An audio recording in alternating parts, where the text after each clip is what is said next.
So my name's Dave DiMillo. I run a piece of our consulting business out of the US, out of the Boston area. Like I said, I'm the guy that's going to keep us on schedule today, get us back on schedule. So where's my phone? All right, so this is going to be less than 30 minutes.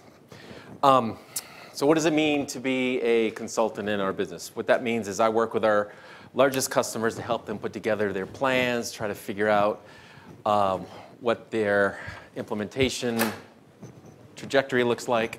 Welcome. Okay, and what that really means from us is I got this on my flight here yesterday, right? So I was blessed with this, and I was going to send it to my wife saying, hey, I'm platinum, and all this translates to is I spend more time with my customers than my family. But think about that, right? So in the consulting business, we are out in front. We meet with customers pretty much on a weekly basis. You know, the idea is to really try to understand your business and help you, move your needle ahead, right? My background, real quick, is I've been doing this for SafeNet Gemalto for the last 5 years. Before that, I worked for IBM and Rational Software, owning the licensing system. So in this role, again, I work with our customers to help them put this stuff together. And the 5 questions, if you look at this slide, you're going to see a bug in the slide. There are 6. But the top 5 things I get asked all the time, from people just trying to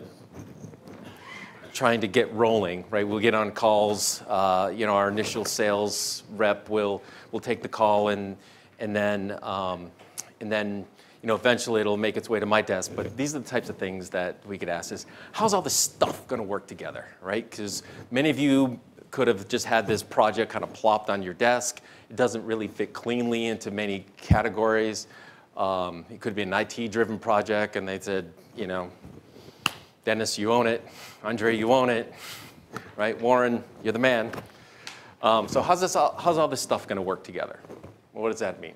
It means, what do we need to do? What do you folks need to do? What will Gemalto SafeNet do for us? When can we get it? How much is it going to cost? Right? Who do I need on our side to work on things? Right, Chuck? Right? These are the things you need to try to figure out. And then lastly, what are we not seeing? Right? What are we missing? Let's tap into your expertise and help us, just kind of navigate a course. So the thing, I'm going to coach you through a few of the techniques and so forth that I recommend our customers take. Some of this stuff may seem pretty basic. I've done this webinar a few times with this similar content, and I'm just amazed that it's certainly not me. It's just the content, whatever. That is by far our most popular downloaded webinar and so forth. So our marketing people felt strongly that it was a good topic to hit today. My email address is on the front. I love this stuff, so you guys can ping me anytime, any place, and I'll likely get back to you really quickly because I'm always on the road. All right, so here's a few things not to do, right? For companies that are just getting rolling, we've worked with many groups that have some initial momentum, and one of the problems is they don't have executive sponsorship, right? So the project starts to get a little momentum, and then maybe an org change, and somebody sort of kind of doesn't own it, and you're going to spend a lot of cycles unless you get somebody in at an executive level who really understands the value of what we're trying to do, understands the cost of what you're trying to do, and can get behind and make decisions, okay? Ownership.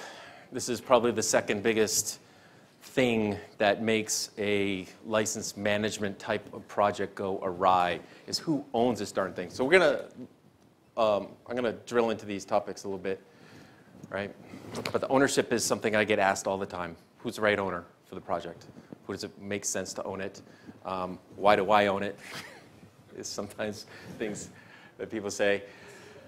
We're going to talk about business process. Looking at a licensing project. So we're just talking about business process, Vicki. Yes, because one of the key things where things go wrong is when teams look at an entitlement management and licensing project as a technical project, right? As an IT project or a development-driven project. Sometimes they are. Sometimes they have to be. But generally, what they don't realize is that there's much more business process that has to happen around the scenes. And if you're not well organized, if you don't have an executive sponsor, when the shit hits the fan, somebody has to be able to resource this thing, right? Sorry for my French, but that's how I work. And then lastly, focus on your customers, right? We've seen many implementations. I work for Rational Software, and it was the worst implementation I have ever seen in the 20 years I've been doing this. That's the job I signed up to do, is to take ownership of an implementation that never really considered the end users, was not customer focused, was written by development, didn't have executive sponsorship, but I owned it. We did everything wrong, and I think that's one of the things that makes us effective today is I think I've made every mistake, or at least seen every mistake there is to make. So customer focus, we're going to talk more about that. All right, any questions before we get going? Like drilling in? Yes? To get executive sponsorship, you might also add key executive sponsorship. Yes. Sure, absolutely. And it takes a while to get. Yeah, I mean, your case, Tom left, right? Tom Kurlowitz left, and you know, we, from our perspective, is like, okay, guys, what are you doing? And maybe there was a time where you weren't sure what to do. I'm glad you brought up this point, by the way, because one of the things that we did, I think we did a really good job with at IBM is making sure that at least every year and a half, every 2 years, you visit the business case. It's like, what are we doing at the top, right? Seriously, we spent a lot of money, we spent a lot of effort, we spent a lot of resource, managing the entire program. And if it's not meeting the needs of the business, then why are we doing it, right? Is it a strategic thing for us? Is there an executive that's going to stand up and say, we must have this, or something bad's going to happen? And it's an important thing to get. All right. So speaking of business process, when you look at our stuff, I call this, lots of toys to play with, right? On the RMS side, we've got time-based licenses, we have subscriptions, we've got locking, we've got cloud-based licensing, there's entitlement management, lots of places to drill, lots of places you think you can start to attach yourself to. But if you don't start at the top and really zoom out and figure out what it is you're really trying to do, right? What do you want to be? Okay? Most licensing projects, they may start because an IT team realizes that you've got too many manual processes, and it might be an IT-driven project, right? Who has one of those? I know we do. Some projects truly start from a protection standpoint, from an IP protection or from a license protection standpoint. Some projects are, start because you have to enable new license models, right? Dennis is waving his hand on that one. And then some of them, the HP project that we'll talk about, we'll touch on, it was really around customer experience and driving down the cost of tech support and driving up the customer satisfaction rates, right? So when you think about your licensing program, you kind of have to keep some of these things in mind because there might be trade-offs that you have to make. Right? If you're in the pure protection area, right? If you're doing this because of software piracy and so forth, you may have to give up some customer experience or make things a little bit more sticky, if you will. And you have to understand what is the philosophy that you're really trying to drive towards, right? The more mature companies that we deal with, it's really around these two guys. Well, probably these three. Less on the protection. I want to keep my honest customers honest. I want to give them tools to stay compliant. Right, but I'm really not trying to, snuff out software piracy and screw this, the apertures as tightly as we can. Right, it's driving up customer satisfaction, reducing operating costs, and enabling the business. Pretty straightforward. Okay, ownership. I think when we get engaged with customers, they do a pretty good job at this. Right? Knowing that a licensing implementation is really kind of right in the middle of this big Venn diagram of your organization, right? It's not product management, sort of, kind of, right? You have a back office component, but it's not really an IT project, sort of, kind of, maybe. All right, so it could touch a lot of different points. Again, having understanding what your business focus is and what your goals are from the previous slide will help you kind of find the right answer about who owns this darn thing, right? If something goes wrong, is there somebody that's going to raise their hand and say, this is mine to fix, don't worry, Mr. Sales Rep, we'll take care of your problems, right? Most of our customers will think about, assigning an owner that may be from the operations side of the house or in the product management side of the house. But the best implementations that we see from our customer is somebody who really understands their internal customers, who their customers are, whether they're internal or external. Okay? Understanding that, hey, we're trying to drive customer satisfaction, so the person who's really going to own this understands how my customers order, they understand how the customers work, they understand what they go through, they understand the trade-offs you're willing to make. Somebody who's customer focused.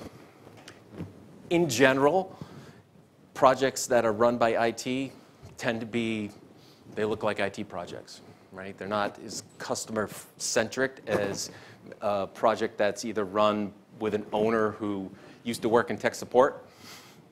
I was one of those guys. Or somebody who works in product management or really has a good idea what the customer's doing, right? The implementation, like I said, that we had a rational, completely designed by development, and it looked like it, right? It was not designed with ease of use, but it worked. Technically, it worked. Did the job. Customers hated it. Awful, right? Ownership. Treat it like you would any other product. It is a licensing program. It needs to be nurtured. Generally, it's not a project. It's a program, right? Just like your product lines. You just don't start developing software. Somebody has to be in control saying, this is what we need to do. This is the needs of the business. This is, these are what we need to solve for. This is when we need to solve for it. And it's something that needs to be, nurtured over time. Okay? This question here about ownership is probably the one I get asked the most out of all of this stuff. Is really whose job is it to keep this stuff going? One point I wanted to make that got lost. The best implementations that we've seen generally are ones where this is a full-time job for somebody. Right, Adrian, raise your hand. This was his full-time job at a company called i2 that was in turn got bought by IBM. Keysight, they do a wonderful job managing internal licensing, managing their licensing. They've got somebody who owns it, right? NetApp has somebody who owns it. HP has somebody who owns it, right? That's their job. Certainly the smaller customers, you can't afford to have a full-time job. Maybe it isn't even a full-time job. But as you mature as a company, think about, keeping somebody focused. Right? Questions? Okay, go ahead. All right. This is kind of the big one. As far as things that I recommend to companies when they get rolling. For whatever reason, I don't get it, right? For whatever reason, some of our customers tend to take our software, they say, great, I love your stuff, we're going to do license enforcement, and we're going to do license management. Send me the API so my development guys can get to work. Right? Do you guys develop projects and products internally by your developers just developing stuff? No. Right? It starts with a plan. Starts with understanding requirements and use cases and so forth. But in this business, for whatever reason, there's a tendency for some of our customers to just kind of gravitate towards the client side, getting the APIs, getting the product working with the license keys and saying, okay, cool, we get this thing working, feature checkout, everything's awesome, works, we can turn things on and off. All that back office-y stuff is somebody else's problem. Right? We've seen that over and over and over again. If you look at this chart, it has 13 things or so. I'm not going to read it to you. Knowing me, I probably numbered them wrong. But it's a simple life cycle of decisions you have to go through in any project, whether it's small, large, internally, externally. Is product management 101 from figuring out what your philosophy is, requirements, use cases, and then you get into the technical pieces. And then don't forget the rollout. Yes? One of the things we've discovered is that it's good to have some kind of governance. Governance in as far as the governing body. Some way to make decisions about all these issues that you've listed. Yeah, that kind of goes back to the ownership thing. Well, it's not a person. Ah. It has to be a cross-functional team that represents these various interests. Because if I make a decision, product management doesn't support it, or engineering doesn't implement it, what use is it? True, absolutely true. And with some companies, the company, when I had my role, we had a team, right, a governing team. And of course, every team needs a coach. So again, this was my job to keep everything rolling ahead, and I had executive sponsorship. So when we decided strategically that we had to do something, and you had a team said, no way, if it's not developed here, it's crap, right? Sound familiar? You know, we had somebody to, you know, swing the axe when we needed. But yeah. Warren brings up a good point, which is there's a difference between being responsible and being accountable, right? Uh-huh. So mine's business have responsibilities, but at the end of the day, somebody's neck has got to be, right? How do you get around that? Well, we established a governance team. And that way we were able to say, okay, here are the license models. Yep. If you want to do something different, Exactly. come back to this. Exactly. We'll look at it. Exactly. If it makes the cut, fine. Okay. Exactly, right.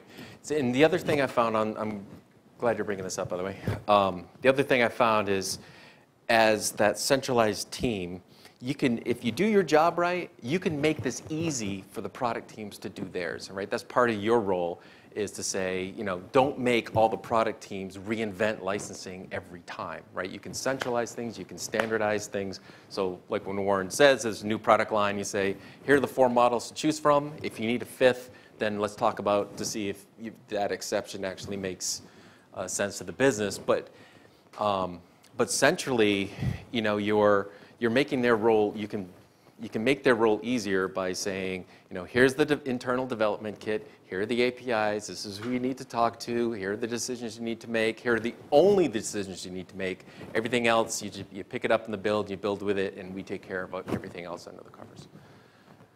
Okay? So, did that answer your question? So thank you. Chris, do you have a question? All right. So here's how when we talk to our customers, generally we go in and we'll try to figure out, it's my phone, sorry. We'll figure out, you know, where they need to be up here in the license model side, in the requirements and use cases. And this body of work, when you're launching a project, is just super, super critical. Again, you wouldn't develop a product that you're releasing to your customers without developing a spec and a business case and so forth, and you shouldn't do it for your licensing project either.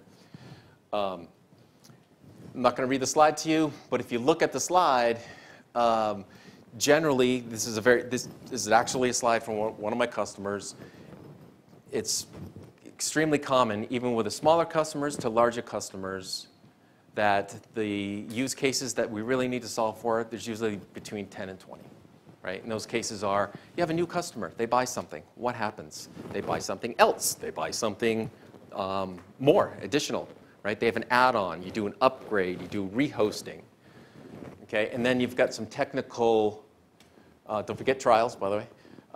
And then you have some technical use cases where you really have to dig in on the client side and so forth. So what I'm trying to get to is kind of painting this picture. And we work with our customers to try to help them paint this picture. And what this is very common workflow, so that when a customer in a firm networks case, when they order something that goes from NetSuite to EMS, we generate an entitlement, and we get very specific step by step by step by step. All this gets back to the point around business process. Right? If you look at this as a technical project, you know, or just an IT project, because IT is going to look at this as a software program, say, okay, we're going to stand it up, operations, go do your thing, right? Somebody has to be looking at the big picture and making sure that your customer is well taken care of, right? So that when they buy something, all the right switches happen, all the right notifications happen. Those notifications aren't done in a silo. They're consistent with other notifications that they're getting across your business. Right? When they go to the web portal, it makes sense in looking at the big picture. Right? Kind of gets back to that central body. It gets back to the customer advocate paying attention to your customers. And if you can just do this, it's not rocket science. If I can do it, it's not that hard. But here we generally know where all the dead bodies are found, right? That's what they say. But if you look at this as an entire ecosystem, look at it as end-to-end workflow, going through identifying the use cases you have to solve for, and then really taking the time to pull these things apart, step by step by step, you'll end up in pretty good shape. Okay? Questions? All right. Yeah, as far as the workflow as well, so what we'll do is we'll map out the key use cases, set up the components, or map out the components. And again, we'll say step by step by step, okay, what's on the NetSuite order? Right, there's a body of work that you have to do to do the the element mapping between your ordering system and on the EMS side. That's another discussion in itself. But we take the time to say, okay, here are the elements on the order. We're going to set these elements on the EMS entitlement. After the entitlement's created, then the customer gets notified. They have to go to a web portal. Okay, so now let's focus on that customer experience. So this is actually a copy of our screenshot of the web portal that we're developing that's completely customizable. But again, focuses on the end user, focus on your customer, step by step by step workflows, and you'll probably end up in pretty good shape. Okay? In this case, the user got notified. They logged into the web portal. They logged in as themselves. The portal talks to EMS and says, here's what I'm entitled to. You show the entitlements by product. Oops. Oh, I thought I had more screenshots and so forth. But again, it's a focus on the customer, focus on business process, and focus on workflow. It all comes back to the same thing. All right? Comments, questions? All right. So what's that? It seems so simple. The model is simple, for sure. Devil's in the details as always, right? But it's a repeatable process that works for us when we truly get engaged. So let's look at an example. Because question for you on the portal side, I'm a startup, so sure. how often do younger companies just use your hosted portal, multi-tenant, or versus take your module or whatever and stick it into their, or create their own? That's a really good question. That's a good question. So, oops, sorry. Yeah, no worries. Yeah, so the portal that comes with EMS, the end user portal, you heard Julie talk about, putting some enhancements into it. It works. It's not all that great, right? It's not all that customizable. So, so what we've done, and to answer your question directly though, I would say that smaller customers that just need to get up and running, if they're thinking more of a time to market type of affair, will just simply use that portal. So it's hosted, you guys have it out there in the cloud? It's part of EMS. So if it's we're hosting EMS for you, then the portal would be part of that. If it's an EMS on-prem, then the portal's part of that as well. Right? Does it do anything beyond the license key? Does it do software downloads or anything? The default portal actually does, yes. It's just the user interface isn't all that flexible. So what we did is we built a portal we're in the process of building a portal. It should be done in just a couple weeks. That's much more flexible, much more customizable, that we would deliver as a PS engagement. And the idea is give you something that you can reskin. You can change the workflow. You can change the tables. You can change, you can insert your own pages if our workflow doesn't make sense for you. Okay, and just give you a framework to work within. Can the existing one be rebranded, or is it? The EMS default portal. Yeah. You can, yes, you can put your logo in, and there's a few configuration things you can do with it. But if it was more customizable, we wouldn't have done this. That's how I'm answering your question. Yeah.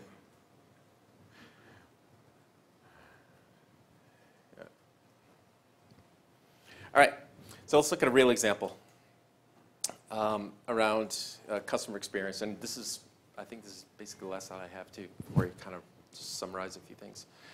HP engaged with us last year, and they were replacing a current implementation because it was too darn complex, and they really wanted to focus on the customer. So you go back to my big diagram about who's driving, who's in control. It was around customer satisfaction. That's the thing that drove that project. The person that we worked with, there was an executive sponsor, so they had internal momentum. They had internal resources, they were geared up, they were focused and so forth because they had executive sponsorship, and they knew what they wanted to do was drive customer satisfaction. Right, so the guy that was on point for us was really good at that. We worked with Martin and his team. Raise your hand, Martin. To develop the actual portal itself. That was part of the project. So we replaced the implemented EMS within HP. It's one of the largest software implementations just in general. Across the business is 3.5 million entitlements in EMS, and I think there's like 80,000 products or something. But the idea was to hide the complexities behind the scenes, right? So design from the customer in towards the system. Somebody mentioned that yesterday. I forgot who that was who was speaking yesterday, talking about designing, from. Maybe it was Ray, designing from the user in towards the system rather than knowing that you have a bunch of information and then just kind of throwing some interface in the front of it, right? So if you were going to design a car today, chances are you're probably not going to start with an engine and just, 100 years ago, 50 years ago, they probably would have done that. You start with an engine and you build a bunch of stuff around it, right? Today, they start from the person and then kind of build a car around them, right? Because it's about the experience. So with HP, it was, started at the top, that every process that we talked about, from requirements, use cases, workflows, step by step, what is the customer going to see? What is the customer going to see? What is the customer going to see? Step by step by step, screenshot, through, and we ended up with a pretty good result. Mick Jagger said he can't get no satisfaction, but apparently Meg Whitman can.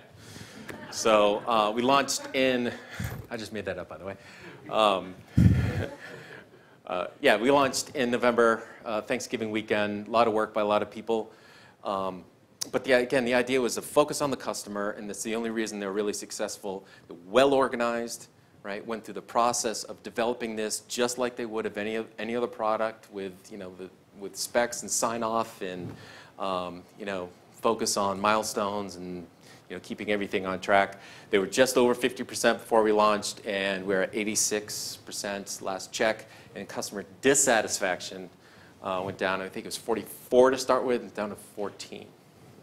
All right, so it works. How's about that?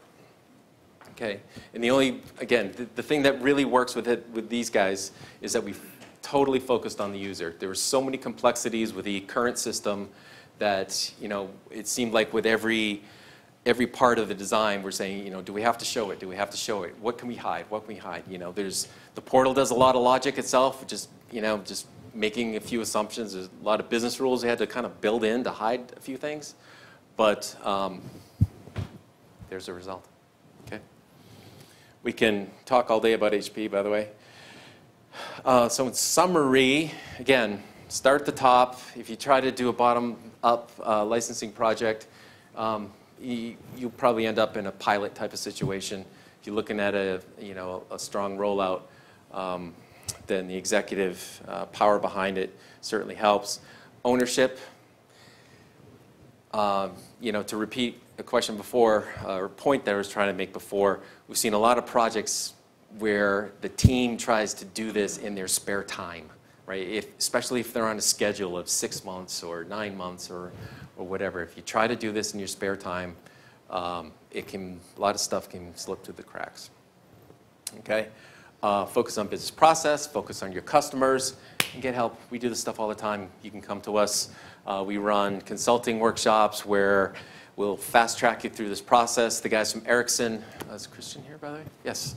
We did a workshop with Ericsson a couple years ago, and he summed it up the best. He just said, what you guys did for us, we probably could have done it ourselves, but what you did in 2 weeks, it would have taken us at least 6 months, right? Because we can kind of coach you through some best practices and some of the things to focus on and so forth. Okay, so how about some questions, comments, helpful, not helpful? This is what we do. Yes? Nice flow chart with the use case there. Do you recommend doing that kind of flow charting on every use case?